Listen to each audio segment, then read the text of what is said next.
Bonjour à tous, allez on se retrouve ici à l'école pour démarrer donc ce nouveau vlog du mois de juin. On est ici le 3 juin, grosse journée au programme, pas mal de petites bricoles en fait à faire. Donc là je suis avec les BTS G2A. Première heure on prépare le semoir à maïs, on a un essai de maïs Lab Lab à faire. Donc pour ceux qui ne savent pas, le maïs Lab Lab c'est un mélange de maïs et d'haricots qui sont semés dans le même rang. Donc on a le semoir à préparer, on a la semence d'haricots à inoculer pour assurer le bon développement derrière, donc des bactéries qui permettent du moins le captage de l'azote, ce qu'on appelle les nodosités. Il y a ça à faire. Ensuite ils sont en cours, je les reprends une heure, on ira faire donc ce semis de maïs Lab Lab. En parallèle, d'autres élèves passeront la RC Tri en aveugle sur un champ de maïs qui a déjà été semé. Donc ça se trouve au même endroit, donc comme ça on pourra faire, j'aurai les deux groupes du moins en même temps au travail. Et le reste de la journée, il me reste du maïs à semer, donc mon fameux champ de 0,8 hectares là. La terre a été préparée la semaine dernière durant mon absence pendant le voyage que j'ai fait avec mes élèves. Donc on a visité un petit peu différents constructeurs. Donc voilà pour le programme de la journée. Et c'est parti, je vous montre ça en images.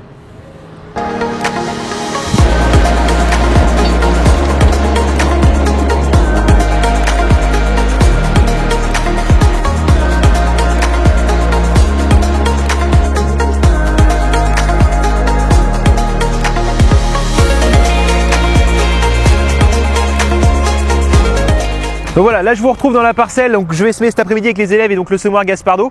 Donc là au final on a été obligé de travailler le sol, hein. C'était vraiment trop humide pour pouvoir semer avec le semoir directement, il a fallu qu'on ouvre la terre pour que ça sèche. Cependant donc j'ai gardé une bande au fond là-bas de raigra, enfin du reste de métail pour essayer de faire du semis direct. Malheureusement c'est pareil, là encore ça a tellement séché rapidement qu'au final la terre est très dure.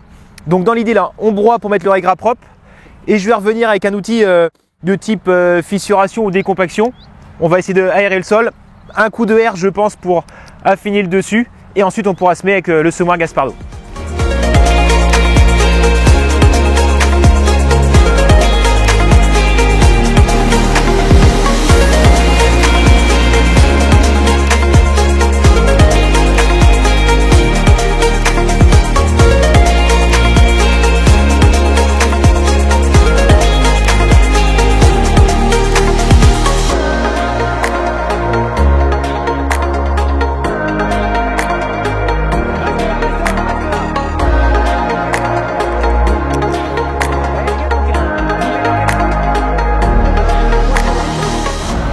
Donc voilà, on va pouvoir démarrer le semis de Lab Lab. Par contre, la terre en finale n'est pas prête, comme je l'aurais espéré. Donc vu qu'on est avec la RC Tri, on va donner un petit coup de RC Tri pour niveler le dessus, on va voir ce que ça donne. Au moins on va essayer.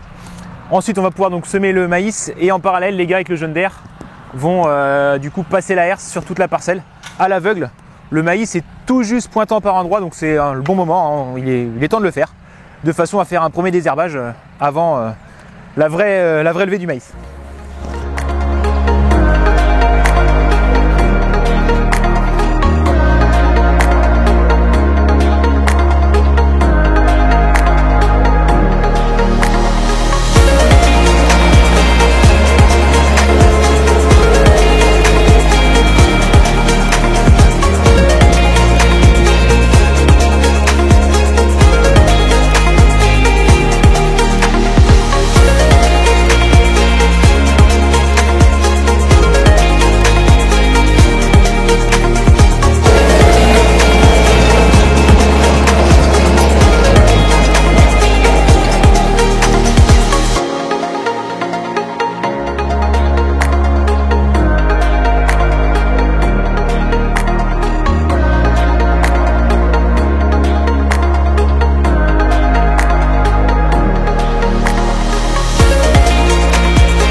Je vous retrouve en cabine là, du coup j'ai ramené les gars parce qu'ils avaient cours. Donc là vu que la parcelle n'est pas terminée de passer la RC Tri, on va aller faire ça ensemble. Ça va me permettre de reprendre un petit peu la main. Et puis on va aller pouvoir terminer ça. Alors donc là je suis arrivé dans la parcelle. Donc l'objectif aujourd'hui c'était pour les gars de de prendre en main l'écran Muller avec la partie justement autoguidage. Alors autoguidage, là dans le cas actuel c'est pas l'autoguidage, qu'on n'a pas de moteur électrique relié à la tablette. C'est plutôt de, voilà, de pouvoir rentrer une machine et que derrière l'écran puisse faire l'arpentage avec les données de la machine et derrière faire du coloriage. Donc là le GPS se charge, normalement ma parcelle devrait réapparaître. Pour ceux qui voudraient utiliser un écran Muller ou CCI ou un autre, en plus donc, de la console ici du Jeune Derre, il y a une petite modif à faire. On a eu du mal à la trouver, mais on l'a trouvée. Pour ceux que ça intéresse, il faut aller donc dans Menu, si ça veut bien. Voilà, dans Menu, vous avez dans Système, et dans Système, vous avez un picto affichage et son. Alors, c'est le dernier endroit où j'aurais été, mais c'est là que ça se trouve. Plusieurs consoles, et vous avez ici dans plusieurs consoles la possibilité de modifier. Et donc là, à l'écran, vous avez 3 possibilités, 3 configurations, et il faut prendre plusieurs consoles, affichage de l'équipement. Et donc, par défaut, c'est sur affichage principal, celui qui est forcément recommandé par la marque. Mais là, nous, c'est pas le cas, vu qu'on va avoir une deuxième console. Donc, on prend l'autre, on valide. Et une fois que ça c'est fait, en fait, ta tablette, au lieu de chercher à se connecter à l'antenne tracteur qui n'a pas, se connecte à sa propre antenne. Donc, nous, on l'a posé sur la RC-Tri. Et du coup, on a eu les infos de GPS qui arrivent. Donc, vous voyez, là, on a le coloriage qui apparaît. Alors, les gars m'ont fait ça tout à l'heure. Et donc, moi, je vais pouvoir me reprendre sur ce qui a été fait. Ils ont fait des lignes AB. Je pense pas que je les suive parce que vu que ça a été semé en triangle, je préfère suivre les lignes de semis en espérant que ce soit un bon choix pour pas trop abîmer le maïs qui par endroits pointe le bout de son nez. Et puis voilà, quoi, je vais finir la parcelle. On va voir pour le coloriage si c'est continu ou s'il y a un bouton automatique manuel. Moi aussi c'est la première fois, donc on va découvrir ça ensemble. Donc on est bon pour ça, ça. Ah, il veut que je redémarre, sauf que non.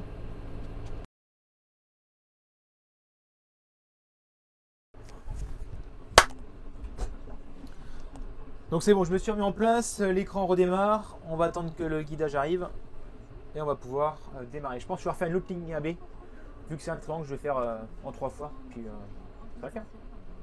Bon, c'est surprenant en fait. Pour la console, je suis inversé, la flèche est dans l'autre sens, tant pis. Donc là, je vais créer une nouvelle ligne AB, on va créer un nouvel enregistrement. Je vais faire un contour, comme c'est pas droit, ça va être mieux, je valide. Contour 1, ça me va. Pour essayer, c'est très bien. Retour. Ok, donc on va pouvoir poser l'outil. Donc là, je fais un premier contour. Donc j'essaie de rouler à cheval sur les pieds, sur les rangs de maïs. Hop.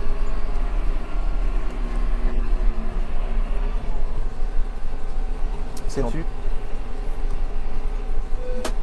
Là, on a. Et on a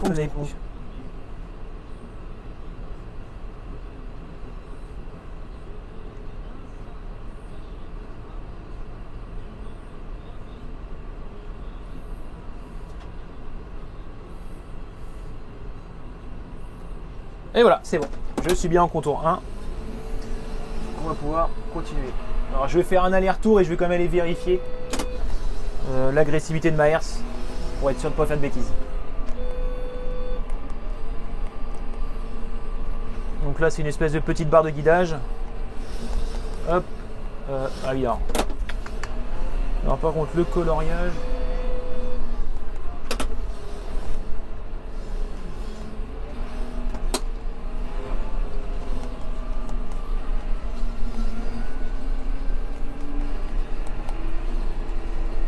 Bon, pour ce qui est de la correction, on est en DGPS, on est en l'équivalent du EGNOS. Enfin, c'est du EGNOS, on n'est pas du tout en RTK, donc on a une précision voilà, qui est autour de 10-15 cm, mais bon, pour faire ce qu'on fait, ça suffit. Alors, par contre, j'ai pas le coloriage. Sur moi. Et voilà, il y a le coloriage. Alors, je suis un peu à côté de mes pompes, tant pis. Hop. Tac. Bon, on va aller voir ce que ça donne.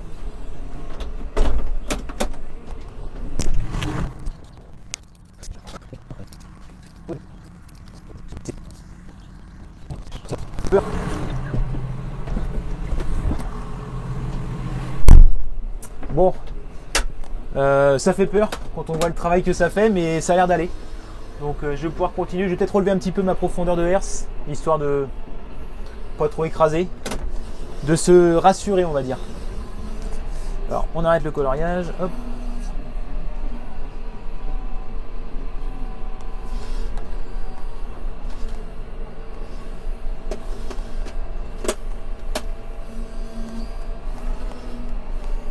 Et c'est reparti.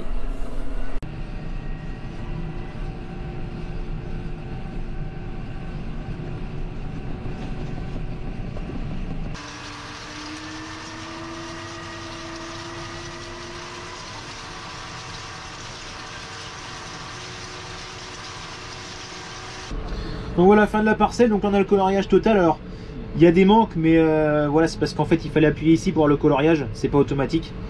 Pour l'avoir en automatique, il faudrait que la tablette elle puisse se connecter aux cannes du tracteur et récupérer l'info relevage par exemple. Mais il nous manque le câble pour ça, donc on fait en manuel. On voit là la parcelle, donc vu que c'est une parcelle en triangle, ça a été semé donc ici dans ce sens-là. Là c'était comme ça et là-bas dans les longueurs, dans ce sens-là. Donc en fait, on a eu 2 lignes de craie. Moi j'ai fait un contour, mes collègues avant, enfin les jeunes, avaient fait la parallèle ici.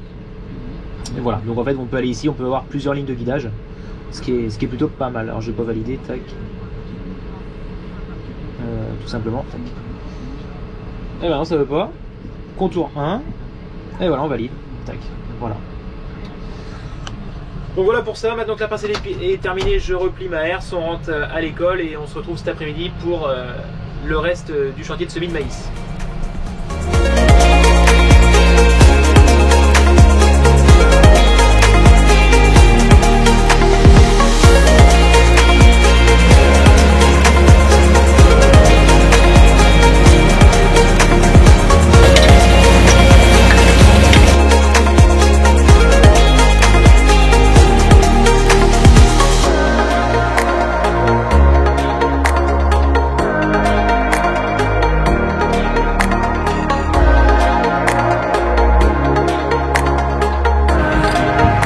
Alors je vous retrouve dans la parcelle là, de maïs, donc ma parcelle d'essai.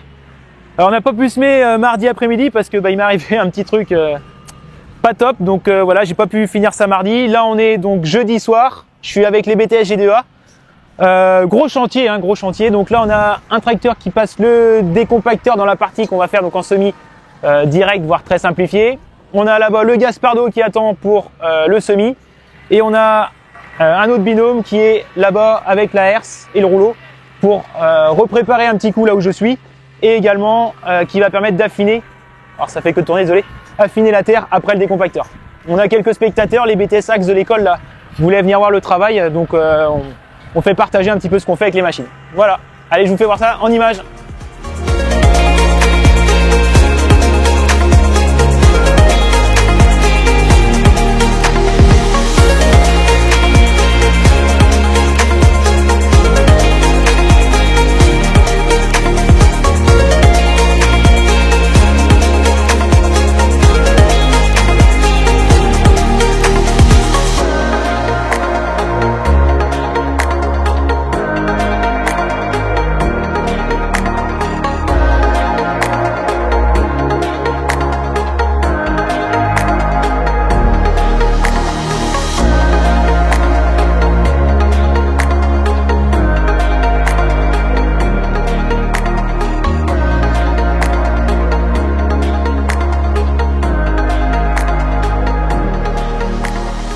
Bon voilà, on se retrouve ce matin encore dans la parcelle. Vu la taille, on n'avait pas le temps de tout faire hier soir, hein, 0,8 hectares ça paraît quand même. Non mais voilà, il y avait des impératifs, donc il a fallu qu'on arrête. Donc là pour ce matin, on termine de passer la herse après le décompacteur et on a autrement le semoir là-bas qui a démarré. Donc on va pouvoir finir de semer le maïs normalement ce matin.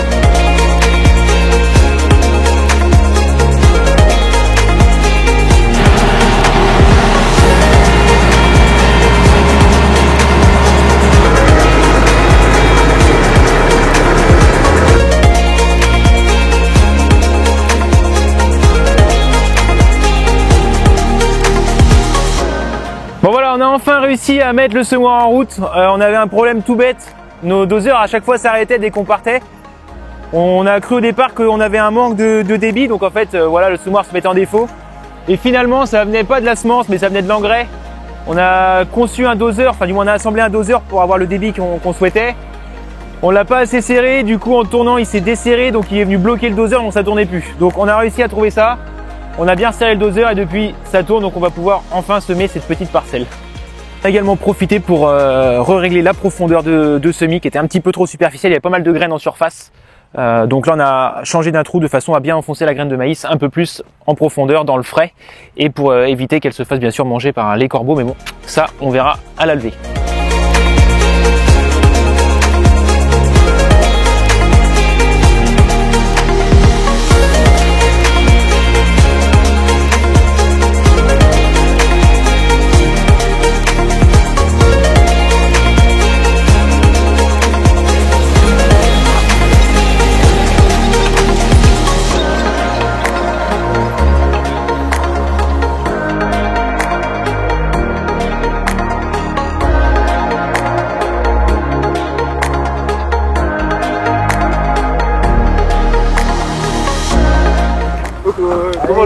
Enjoy! Enjoy! Enjoy! Attends!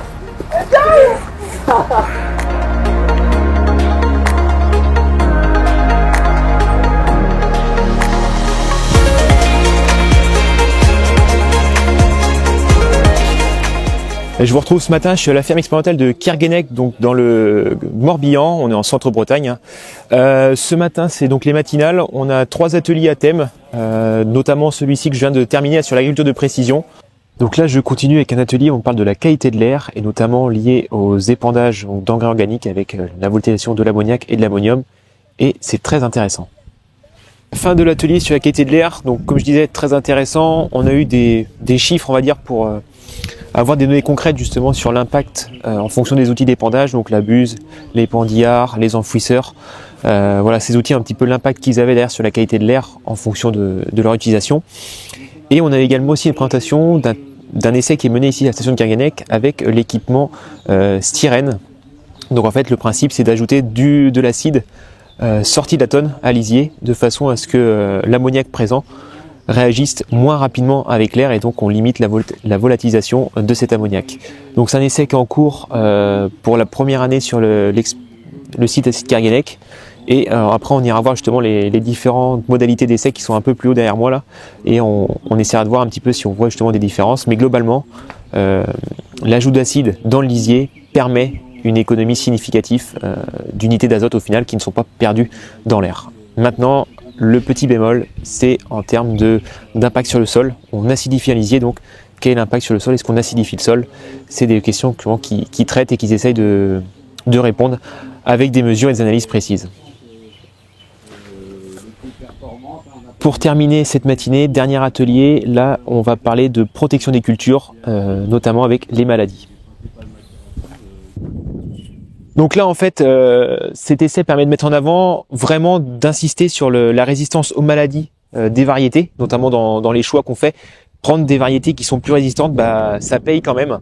Là, ici, on est donc sur l'intensity et on est sur une culture de blé où globalement, la dernière feuille étalée est en meilleure santé, quel que soit le protocole d'action de protection fongique par rapport à l'autre variété ultime où là, il y a des protocoles donc, qui ont bien préservé la dernière feuille étalée, mais certains plus lèges, j'ai envie de dire, font que la variété s'en sort beaucoup moins bien.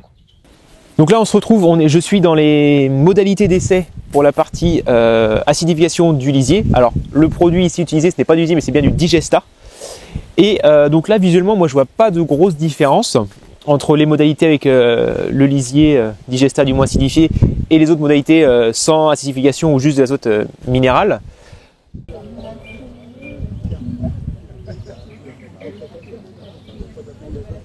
C'est la référence variété sensible, une à forte pression. Et donc pour finir la matinée, ici on a une présentation du pulvérisateur que la ferme vient d'acquérir, donc le pulvérisateur Harland, équipé de vannes PWM, donc on a une modulation de la dose qui se fait directement au niveau de la bulle.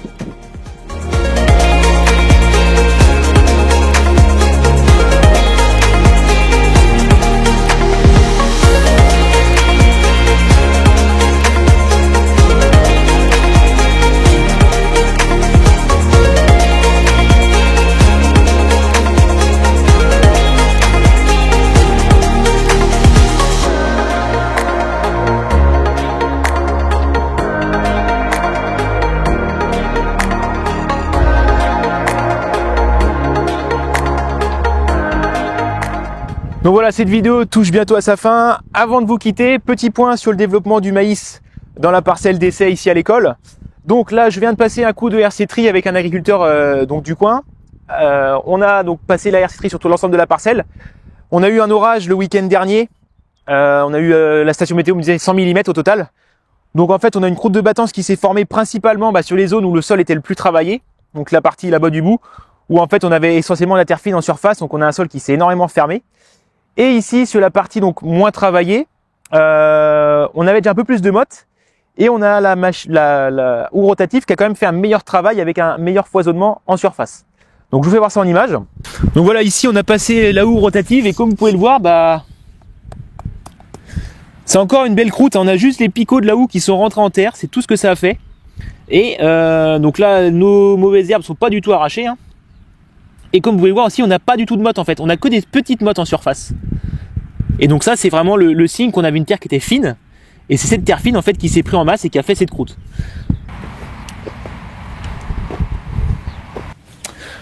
Et là on est sur la partie, donc du coup on a eu on a eu 2 coups de décompacteur plus un coup de herse et le semoir. Et là vous voyez, la terre a vraiment été foisonnée. Et en surface, qu'est-ce qu'on retrouve? Des mottes. Donc en fait l'orage a eu beaucoup moins d'impact ici sur le sol parce que les mottes ont protégé donc au final le dessous du sol. Et donc voilà, on a eu un foisonnement qui s'est réalisé partout. Et on a un résultat qui est quand même un peu plus satisfaisant que sur la partie où le sol a été plus travaillé. Donc voilà, cette fois-ci, ce vlog du mois de juin est terminé. Merci de m'avoir suivi. Je vous dis à très bientôt sur la chaîne pour le vlog du mois de juillet. Enjoy!